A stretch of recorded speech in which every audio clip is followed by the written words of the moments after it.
হামলা, চোরা গুপ্তা হামলা, এটা বন্ধ করা হোক। এইটা সরকারের কাছে আমার নিবেদন এবং দেশবাসীর কাছে আমার নিবেদন যে আপনারা জাগ্রত হন, রুখে দাঁড়ান। এইরকম অন্যায়কে সহ্য করলে পরবর্তী বংশধরদের জীবন, সম্পদ, সম্মান সবই হুমকির মধ্যে পড়বে। আমার বাড়ি ভেঙেছে, আরো ভাঙুক। বঙ্গবন্ধুর 32-এর বাড়িতে যখন গিয়েছিলাম আমার গাড়ি ভেঙেছিল, আরো ভেঙে যদি দেশে শান্তি স্থাপিত হয়, দেশের কল্যাণ হয়, আমি সবসময় রাজি আছি। হামলা, চোরা গুপ্তা হামলা, এটা বন্ধ করা হোক। এইটা সরকারের কাছে আমার নিবেদন এবং দেশবাসীর কাছে আমার নিবেদন যে আপনারা জাগ্রত হন, রুখে দাঁড়ান। বিষয়টা আমার বাড়িতে গত রাতে 11টার পরে হামলা করেছে। কারা করেছে আমরা জানি না, কিন্তু 10-12 জন লোক, এবং তার মধ্যে মনে হয় বেশি বাচ্চা ছিল, ঢিল ছুঁড়েছে, গাড়ি ভেঙেছে।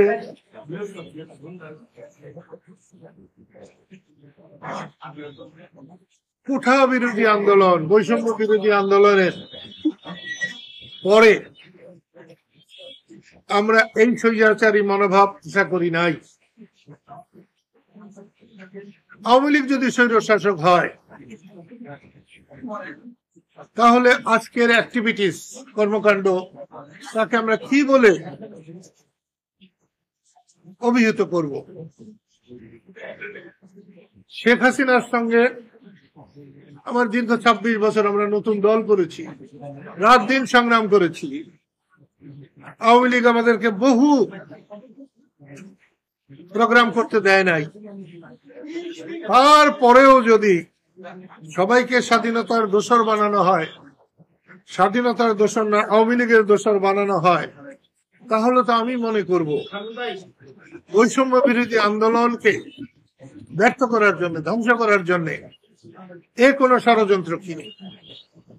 সেই জন্য আপনাদের মাধ্যমে আমার বাড়ি ভেঙেছে, আরো ভাঙুক। বঙ্গবন্ধুর 32-এর বাড়িতে যখন গিয়েছিলাম আমার গাড়ি ভেঙেছিল, আরো ভেঙে যদি দেশে শান্তি স্থাপিত হয়, দেশের কল্যাণ হয়, আমি সবসময় রাজি আছি।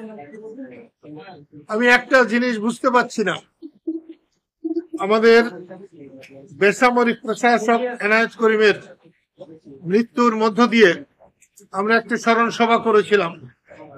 হাজার হাজার মুক্তিযোদ্ধা এসেছিল কাদেরিয়া বাহিনীর। তাদের সকলের পরামর্শে কাদেরিয়া বাহিনীকে আমরা সুসংগঠিত করার জন্য একটা প্রয়াস নিয়েছি। সেই প্রয়াসে 30শে আগস্ট ভুয়াপুর গিয়েছিলাম। সেখানে মুক্তিযোদ্ধাদের উপস্থিতি দেখে আমার হৃদয় ভরে গেছে। এখন আমার যাওয়ার পালা, সম্মানের সাথে যেতে চাই। সেই মিটিং এর পরে দেখলাম কেউ কেউ স্লোগান দিয়েছে, জয় বাংলা হবে না, জয় বাংলা থাকবে না, দালালরা হুঁশিয়ার। তো দালালদের হুঁশিয়ার বললে আমাদের কিছু যায় আসে না। আমরা জীবনে দালাল ছিলাম না, দালালি করিও নাই, দালালের হুঁশিয়ারিতে আমাদের কিছু যায় আসে না। কিন্তু জয় বাংলা চলবে না বা থাকবে না, তাহলে হোক, জয় বাংলা থাকে কি না থাকে, দেশের মানুষ সেটাকে বিচার করবেন। আমি আর আমার কথা বাড়াতে চাই না। তোমাদের কোনো প্রশ্ন থাকলে নিশ্চয়ই জিজ্ঞেস করতে পারবে। আমার কাছে মনে হয় দেশটাকে অস্থিতিশীল করার জন্য জাতীয় আন্তর্জাতিক ষড়যন্ত্রকারীরা সুযোগ খুঁজছে, এবং সেই সুযোগ অন্তর্বর্তীকালীন সরকার দিচ্ছে কিনা আমি ঠিক বলতে পারবো না। তবে এই সমস্ত আমার মতো মানুষের, যাকে রাষ্ট্র সর্বোচ্চ বীরত্ব সূচক খেতাব দিয়েছে, একমাত্র বাঙালি, তার বাড়ি যদি নিরাপদ না থাকে, আমার সাধারণ গরিব দুঃখী মানুষের বাড়ি নিরাপদ কেমনে হবে? কদিন আগে একটা 71 মঞ্চ 71-এ টাঙ্গাইলের নেতা, আমাদের নেতা, আমার বড় ভাই আলোচক হিসাবে গিয়েছিলেন। তাদের সব আলোচককে গ্রেপ্তার করেছে। যারা শ্রোতা গিয়েছিলেন তাদেরকে গ্রেপ্তার করেছে, কিন্তু যারা মব সৃষ্টি করেছে, যারা ওখানে বাধা দিয়েছে, তাদেরকে কিচ্ছু বলা হয়নি। এটা একটা ন্যায় নীতির ব্যত্যয়, আইনের ব্যত্যয়।